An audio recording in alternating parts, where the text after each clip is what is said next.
نحمده ونصلي على رسوله الكريم أما بعد قال النبي صلى الله عليه وسلم الصيام جنة وحصن حصين من النار او كما قال علیہ الصلاۃ والسلام۔ میرے انتہائی ہمسفر ساتھیوں اور میرے بھائیوں اور بہنوں، پچھلی ویڈیو میں نے آپ کے سامنے رمضان میں کیا کرنا چاہیے اس حوالے سے کچھ وضاحت کی۔ آج میں آپ کے سامنے یہ بات بتانا چاہتا ہوں کہ رمضان المبارک کیسا مہینہ ہے اور اس مہینے میں جنت میں کیا ہوتی ہے۔ تو ظاہر ہے سال کے باقی مہینے بھی اسی طرح ایک مہینہ ہے، لیکن اس ماہ اور اس مہینے کو جو اہمیت دیا جاتا ہے وہ کچھ خاص ہو جاتی ہے۔ اللہ رب العالمین اپنے بندوں پر کرم، رحم اور مہربانی کچھ زیادہ ہوتی ہے، اور حدیث میں ہے رسول اللہ صلی اللہ علیہ وسلم فرماتے ہیں کہ جنت سنواری جاتی ہے اور جنت مزین ہو جاتی ہے رمضان کے لیے، ایک رمضان سے آئندہ رمضان تک۔ جب ایک رمضان آ جاتی ہے تو آئندہ رمضان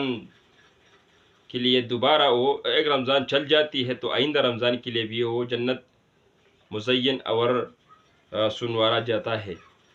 جب پہلا رمضان ہو تو عرش کے نیچے جنت کے پتوں میں حور عین میں ہوا چلتی ہے، اور حوری کہتے ہیں کہ ہمارا پروردگار ہمارے خاوند اس بندوں سے بنا لے جو ہمارے آن کی ٹنڈے ہو جاتی ہے اس پر، اور اسی وجہ سے ان کے آن کی ٹنڈے ہو جاتی ہے ہم پر۔ ایک تفصیلی حدیث اس میں ہے کہ رسول اللہ صلی اللہ علیہ وسلم فرماتے ہیں کہ رمضان المبارک سال بھر جنت سنواری جاتی ہے رمضان المبارک کے لیے، اور پہلی رات اور پہلی شب عرش کے نیچے مشیرہ نامی ایک پاکیزہ ہوا چلتی ہے جو جنت کے درختوں کے پتوں اور دروازوں کے حلقوں کو لگتی ہے اور ان سے گزر جاتی ہے، اور جس سے ایک دلکش آواز پیدا ہو جاتی ہے، وہ آواز جس سے لوگوں کے دل جو ہے وہ ٹھنڈا ہو جاتی ہے، سرور مل جاتی ہے، اور سننے والوں کو ایسی اچھی آواز کبھی نہیں سنا جاتا۔ یہ آواز جتنی بھی جنت کی حوریں جب وہ یہ آواز سنتے ہیں تو وہ جنت کے بالا خانہ اور کڑکیوں میں کھڑے ہو جاتی ہے۔ اس وقت حوریں آوازیں دیتی ہے کہ کون ہے جو اللہ سے ہماری درخواست کرے کہ اللہ ہماری نکاح اس سے کرا دی۔ پھر وہ رضوان الجنہ سے دریافت کرتے ہیں کہ وہ کون سی رات ہے، کہ آج کون سی رات ہے جو ہوا چلی جاتی ہے،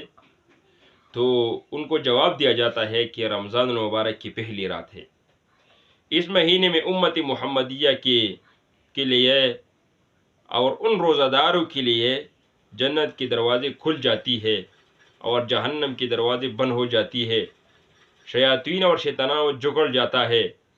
تاکہ امت محمدیہ صلی اللہ علیہ وسلم کوئی گمراہی پر نہ جا سکے۔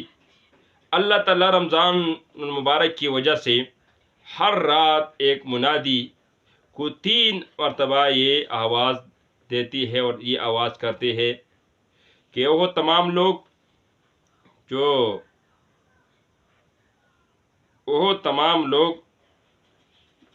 سوال کرتے ہیں اور مجھ سے وہ سوال کرے تاکہ میں ان کے سوال پورا کر دوں۔ یعنی جو شخص رمضان المبارک کی رات، وہ خود اللہ رب العالمین یہ کہتے ہیں کہ جو شخص اللہ رب العالمین سے سوال کرے جو اللہ رب العالمین سے قبول کرتے ہیں، اور دوسرا یہ کہ جو شخص توبہ طائب ہو جاتی ہے کہ میں ان کی توبہ قبول کر لوں، اور تیسرا یہ کہ جو شخص استغفار اور اپنے گناہوں کا بخشش مانگتے ہیں کہ میں ان کی گناہوں کو اور ان کی مغفرت کو اور ان کو بخشش کروں گا۔ تو یہ 3 سوال ہو جاتی ہے۔ نمبر 1، جو لوگ مجھ سے سوال کرے تاکہ میں ان کی سوال قبول کروں، اور دوسرا یہ کہ کوئی بندہ مجھ سے بخشش طلب کر دے کہ میں ان کو بخشش کر دوں، اور تیسرا یہ کہ جو شخص توبہ کرتے ہیں، توبہ کرنے کا ارادہ ہے کہ میں ان کی توبہ قبول کروں۔ یہ باتیں اور یہ آواز ہر رات ایک فرشتہ کرتے ہیں، ان کے لیے ایک مخصوص فرشتہ ہے وہ کرتے ہیں، لیکن ہمیں اور آپ جیسا غافل انسان کو اللہ رب العالمین خود رسول اللہ صلی اللہ علیہ وسلم کے منہ کے ذریعے سے مجھے وضاحت کرتے ہیں، مجھے اور آپ کو یہ پیغام دیتے ہیں کہ رمضان کے مہینے میں کم از کم یہ 3 کام ضرور کر دے۔ رات کو اٹھا جائے اور اللہ رب العالمین سے مغفرت کا سوال کیا جائے، اللہ رب العالمین سے توبہ کرنے کا سوال کیا جائے، اللہ رب العالمین سے اپنے گناہوں سے بخشش کا دعا کیا جائے۔ اللہ رب العالمین ضرور وہ قبول کرے گا۔ انشاءاللہ اگلی ویڈیو میں پھر رمضان مبارک کے حوالے سے کچھ بات ہوگی، انشاءاللہ میں آپ کے سامنے شیئر